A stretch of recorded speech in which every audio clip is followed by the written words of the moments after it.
What's up, everybody? Welcome back to Colton Posey Fishing. If you're new here, make sure to like, subscribe. I talk about everything when it comes to bass fishing, tips, tricks, whatever. Today we're going to be going over something a little bit different. So this may be something you want to skip over because it doesn't have anything to do basically with finding and catching fish in a way. It does have something to do kind of with catching fish, but not necessarily. We're going to talk about boat maintenance, okay? So if you're like me and you don't have a newer boat and you're not constantly on the water right now for whatever reason, let's see here. Yeah, that just happened the other night. So, wife hit a deer. So, anyways, she's all right. So that's good. But we've got a lot of stuff to do. But anyways, we're going to talk about boat maintenance. We're going to talk about keeping that boat running right the way it's supposed to. Whenever spring drops, whenever you're out of the woods from deer hunting or whatever you may be doing, we're going to talk about keeping it fresh. So stay tuned. It's something you don't want to miss. All right, everybody, welcome back. So we're going to talk about boat maintenance. Best things you can do, to keep your boat running the way it needs to be. I'm sorry about the sun. I'm just recording this off my phone. So just to be able to keep your boat fresh to where whenever you go to drop in the spring and you're going to catch fish or whenever it may be, you can fire the sucker up and it's good to go. But one of the biggest things is you got to get there first, right? So one thing that a lot of people forget about, they don't ever think about, is trailer maintenance. So one of the biggest things about trailer maintenance is your bearings. Okay, so your bearings is going to be connected to your axle. You may have dual axles, you may have a single axle. This is just a single axle trailer. This cap right here is your dust cap. Okay, you can take that dust cap off. There's a little nipple on the inside. You hook your grease gun up, pump grease in it. Now, one of the biggest things to get asked is what kind of grease. Just use or ultra duty grease, as long as it's waterproof and stuff. Been using this stuff for years on all my boats. That's just fine. You're gonna pump just a few pumps in it until you see a little bit of grease come out. You're good to go. Put your dust cap back on.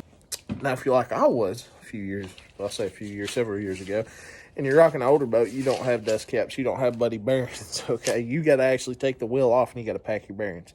So just keep that in mind. So if you don't have a dust cap and stuff like that on there, there's no nipple to hook your grease gun up and pump it full of grease.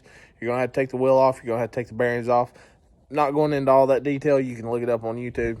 Super easy. Once you do it a couple times, it's embedded in you. It's no problem. It's just really messy.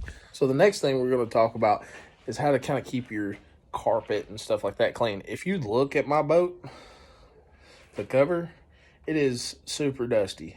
I don't know if you can tell it. It's supposed to be black, but it's kind of yellowish brown. Just the dirt and sediment and stuff. But now I just have a little carport that, I keep my boats in. So basically, get you a cover, man. Just to get you, even if it's like, my Nitro that I fished out of in 2018, 2019, 2020, I just went and bought a cheap cover. It was a towable cover, but it was a couple $100. Strap it on there. It'll help keep your carpet look good. It'll help keep your gel coat looking good. My Triton right here, it's 90-something model. It still just shines. But obviously I take care of it, okay? I'm using Lucas Speed Wax and stuff like that on it. I keep it cleaned out when I get out of the water and stuff like that. I'm not leaving, soft plastics laying everywhere where stuff's just rusting and all that. So that's a huge thing. So when you get your boat out of the water, make sure you wipe it down real good. I use the Lucas Speed Wax. Stuff lasts me, I don't know, I maybe buy 2 bottles a year. Just go over your boat, wipe it down real good, inside, outside. Another little trick, if your carpet's getting real bad, maybe you're a crappie fisherman or a stripe fisherman and you're dropping, minnows and stuff like that in your boat and, it's just getting your carpet all gunky, spray your carpet down real good with a water hose. Spray just cheap shaving cream all over your carpet. Scrub it in real good with a brush and then wash it back out. It'll help moisturize it. It'll get a lot of stuff that's in the carpet out of the carpet, or you can use a green machine. There's always that thing. If you don't know what that is, look it up. Now let's talk about this, the motor. This is what gets us where we need to go all the time and gets us back home safely.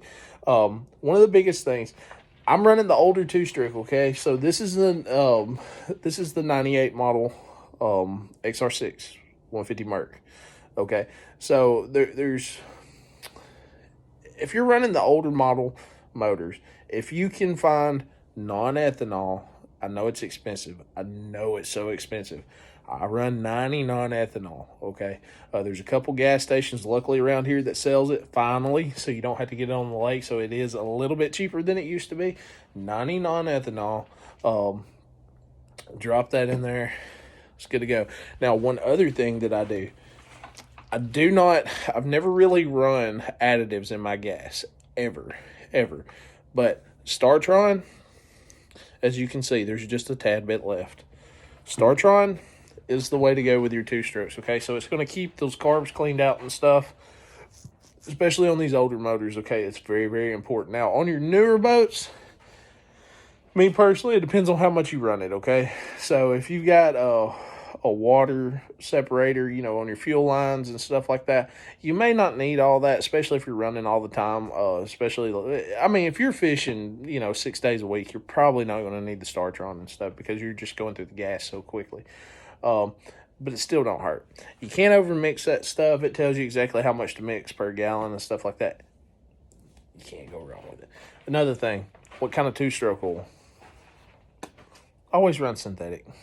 Always run synthetic. I know it's a little bit more expensive. It is worth it. Run synthetic two-stroke oil, okay? It's going to give you better performance out of your motor, okay? And it's going to help keep it cleaned out a little bit. It's going to keep everything nice and crisp on the inside. That way you're not just burning these engines up. A lot of people on the two strokes had a huge issue with, they were scared of them because they were blowing them up.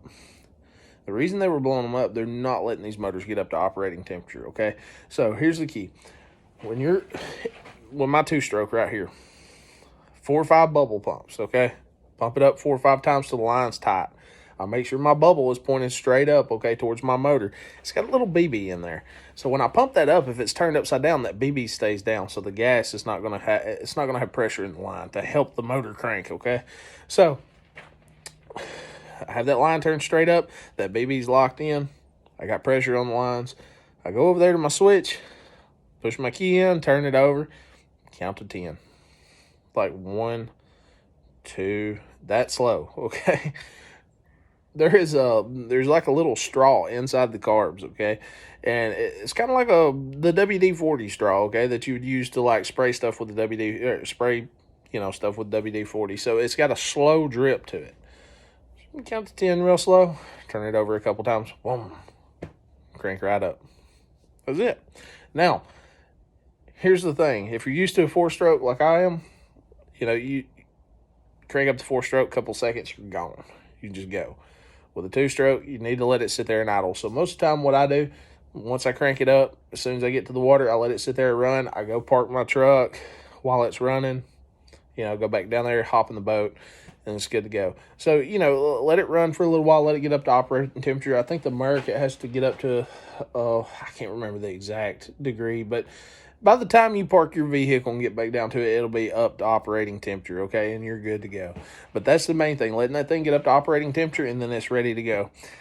The thing about 2-strokes is, too, you can cold burn them. So cold burning is basically where you're just putt-putting in this thing, okay? This motor, specifically, the 2-strokes, these are gigantic weed eater motors, okay? Gigantic chainsaw motors. They are meant to run wide open. So if you're putt-putting in this thing, you don't have your jack plate set up right where you're not getting the most out of your motor, you can burn these things up pretty easy, okay? This is why a lot of people went through a lot of 2-strokes back in the day. They didn't know exactly what they were doing as far as operating it. They knew how to drive them. They could drive the far out of them. But they didn't know exactly how the motor was built, why it was built. Not necessarily why it was built, but exactly what you needed to do to get the most out of the motor, okay? These things will last for forever as long as you know how to run them, okay? So try to get that thing up to operating temperature, cut out wide open. Now, let's talk about the electronics. This is our bread and butter, our batteries. They're as high as batteries are now. I mean, if all your batteries go out, if you got 3 batteries, that's, a quarter of the cost of what your motor costs. So the batteries are super important. It's super cold right now. You may not be getting out of the water. You may have charged your batteries all the way up. But I guarantee this cold weather is going to pull some of that juice out of the batteries. So every now and again during the winter, at least 3 times, plug your batteries up, get them hot, get them charged up, make sure everything's working, your electronics and stuff, hook everything up real quick, go through it, and then you're good to go, okay? But at least do that a couple times a year, while you're keeping your batteries hot and stuff. They're not just sitting there and just trickling down, okay? Because doing that, you're just going to get a dead cell and stuff. So, but either way, I hope this helps somebody.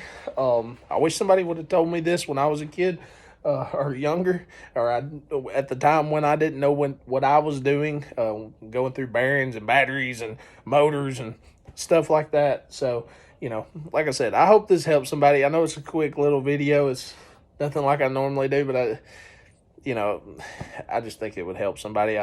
But hit the like button if you think this helps. Drop a comment, tell me what you think. If you got something to add to help somebody, that would be awesome. That's what this channel is all about, is helping the fishing community. So I appreciate it, guys. I'll see you next time.